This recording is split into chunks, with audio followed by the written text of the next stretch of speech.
Hello friends, ये video मैं उनके लिए बना रहा हूँ जिनने अभी तक की क्लास मिस की हुई है अकाउंट्स की। तो आपको अगर अकाउंट्स की क्लास में बैठना है तो उसके पहले थोड़े से फंडामेंटल आपको कुछ कुछ पता होने चाहिए। तो मैं बेसिक बेसिक फंडामेंटल बता रहा हूँ आपको। हो सकता है आपको इससे बहुत ज़्यादा क्लियर ना हो क्योंकि उसके लिए आपको कंप्लीट क्लास ही अटेंड करनी पड़ेगी मेरी।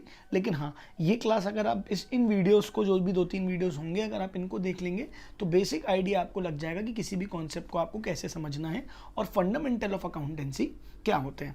ठीक है क्या? तो आइए शुरू करते हैं बच्चे। अगर मैं बेसिक सीधे मेन बातों पे आता हूँ, अकाउंट्स जो है उसके जो 4 मेन पिलर्स होते हैं, अगर आप देखेंगे तो अकाउंट्स के जो होते हैं वो 4 मेन पिलर्स होते हैं। एक होता है एसेट, एक होता है लायबिलिटी, एक होता है इनकम और एक होता है एक्सपेंस। 4 चीज़ें होती हैं अकाउंट्स में। एक होता है एसेट, एक होता है लायबिलिटी, एक होता है इनकम, एक होता है एक्सपेंस। अच्छा, एक 5 चीज़ें और हम डाल सकते हैं। एक चीज़ होती है कैपिटल। एक चीज़ क्या होती है? कैपिटल। तो 5 चीज़ों के बारे में आपको पता होना चाहिए: asset, liability, income, expense and capital. तो what do you mean by capital? Capital का क्या मतलब होता है? कैपिटल का मतलब होता है बच्चों amount invested in business. Capital का मतलब क्या होता है? Amount invested in business. किसी भी ओनर ने बिजनेस में जो पैसा लगाया हुआ है उसको हम बोलते हैं कैपिटल। आप समझ पा रहे होंगे। अगर मान के चलिए एक बंदा है, इसका नाम है राजू। अगर ये कोई बिजनेस चालू करता है, तो सबसे पहले बिजनेस चालू करने के लिए इसको कुछ पैसे लगेंगे। मान के चलिए इसने अपने घर से 50,000 रुपये लिए और सोचा कि ये 50,000 रुपये वो एक बिजनेस में लगाएगा जिससे वो बिजनेस को चालू करेगा। तो ये जो 50,000 रुपये से बिजनेस चालू हुआ है, इस 50,000 को बच्चों बोलते हैं capital, which is amount invested in business. ठीक है क्या? अब राजू ने 50,000 रुपये लेके बिजनेस चालू करने का प्लान बनाया। तो अब उसने सोचा कि ये 50,000 रुपये का वो करेगा क्या, मतलब कैसे वो बिजनेस चालू करेगा। तो उसको ना सपोज करते हैं उसको सब्जी का बिजनेस चालू करना था। राजू को सब्जी बेचनी है। तो सबसे पहले उसने अपने बिजनेस के लिए एक ठेला खरीदा। क्या खरीदा? एक ठेला, जिसमें वो सब्जियां रख के अपनी बेचेगा। ठीक है क्या? तो ये जो ठेला है वो उसके लिए क्या हो जाएगा? एसेट। वो क्या हो जाएगा? एसेट। पहली चीज मैंने आपको पढ़ाई कैपिटल। जो बिजनेस में पैसा लगा हुआ है उसको कैपिटल बोलते हैं। एसेट का मतलब क्या होता है? Anything which the business owns. Anything which the business owns. Business उसका ओनर होता है। बिजनेस उसको क्या होता है? ओनर होता है। वो उसको अपने बिजनेस में यूज करता है। वो अपने उस बिजनेस, मतलब उस एसेट को उस बिजनेस में क्या करता है? यूज करता है और उससे पैसे कमाता है, यानी फ्यूचर इकोनॉमिक बेनिफिट कमाता है। जैसे कि राजू ने ये ठेला खरीदा है, तो ये जो बिजनेस है वो ठेले का ओनर है। राजू ठेले का ओनर है। वो इसको अपने बिजनेस में यूज करेगा और ये कई सालों तक ये ठेला उसको बेनिफिट देगा। तो वो क्या होता है? एसेट होता है। वो क्या होता है? एसेट। अब ठेले के लिए, अब उस ठेले में से खाली ठेला लेके तो घूमेगा नहीं। फिर उसने क्या खरीदी? सब्जी खरीदी। क्या खरीदी? कुछ सब्जियां खरीदी। तो जो सब्जियां खरीदी उसने, वो उसका क्या कहलाएगा? स्टॉक। वो उसका क्या कहलाएगा? स्टॉक। स्टॉक यानी कि इसको और क्या बोल सकते हैं हम? गुड्स, जिसकी हम डीलिंग करते हैं। सब्जी वाला सब्जी बेचता है तो सब्जी क्या है? गुड्स है। आप समझ रहे हैं बात को? किराने वाला किराने का सामान बेचता है तो शक्कर तेल क्या है? गुड्स है। जिस भी चीज का आप धंधा करते हैं, जिस भी चीज की आप डीलिंग करते हैं, वो चीज क्या कहलाती है? आपकी गुड्स। आ रही बात समझ में? अच्छा, तो कोई भी चीज आप जब खरीद के रखते जाते हैं तो वो होता है आपका स्टॉक। जैसे कि राजू ने सब्जियां खरीद के रखी हैं तो वो क्या है? उसका स्टॉक। ये स्टॉक का नेचर भी क्या हो जाएगा? एसेट। ये स्टॉक का नेचर भी क्या हो जाएगा? एसेट। क्यों एसेट? ये वो ओन करता है सब्जियां, वो ओन करता है, वो ओनर है, वो इसको बिजनेस में यूज करने वाला है और इससे अभी ये इसको क्या करेगा? बेच के इससे पैसे कमाने वाला है। तो कोई भी चीज जो वो ओन करता है, जो वो बिजनेस में यूज करेगा और उसके दम पे पैसे कमाएगा, तो वो चीज क्या कहलाती है? एसेट। ठीक है क्या? तो स्टॉक भी, जिसकी आप डीलिंग करते हो, वो भी एक तरीके से क्या होता है? एसेट। अब वो सब्जियां सेल करेगा। अब वो सब्जी क्या करेगा? सेल करेगा। मान के चलिए 500 रुपए की सब्जी उसने खरीदी और उसको 800 में बेचा।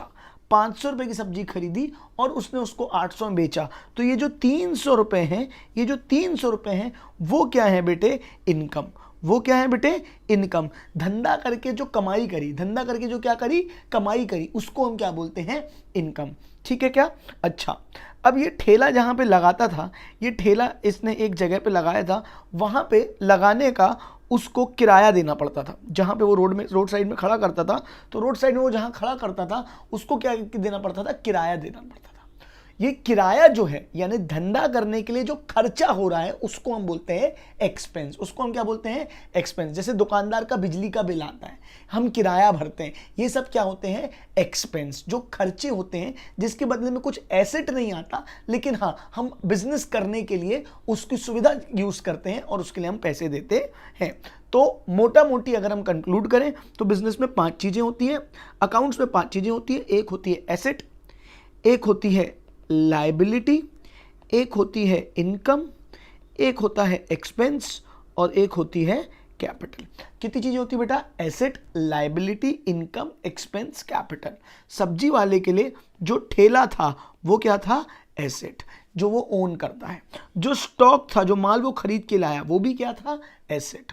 वो जो किराया दे रहा था, जो खर्चा हो रहा है उसका, जो उसको पैसे देने पड़ रहे हैं किसी भी फैसिलिटी के लिए, वो क्या था? एक्सपेंस। वो क्या था? एक्सपेंस। आ रही बात समझ में? सब्जी बेच के 500 की सब्जी बेच के उस 500 की सब्जी को उसने 800 में बेचा।